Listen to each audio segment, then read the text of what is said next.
Itt rohadjon meg az egész húsleves mondom, én hazamegyek. És itt vártunk másnap, ez volt szombat.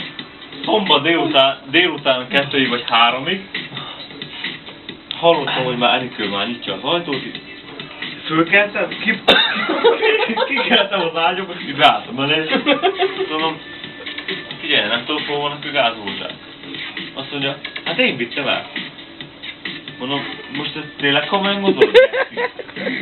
Azt mondja, de tényleg valami annyira angyali tekintetű lány, hogy nem tudnád bántani, de amikor elviszi a gázrózsáidat, amikor elviszi a gázrózsáidat a baszmeg, akkor így igazából ököllel szállj baszni, és utána ököllel szálljóvasztad, még egy pörgőrúgás volt tarkon.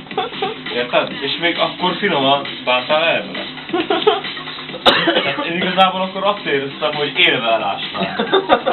Sőt, be is betonoztam volna. És feljön lefele, hogyha kapar, akkor lefele menjen. Persze, hát igazából csak mindegy, csak fájjon neki.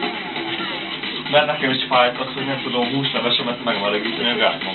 Mert nincs gázrózsa. De akkor még meg tudom.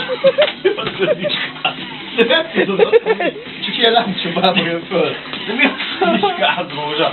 Érted? Nem, hogy tényleg, de a gyújtani, ez a durva. A gázhelyen rajta van ez a kurva, hogy kereszt vágod. Nem korónak igaza van,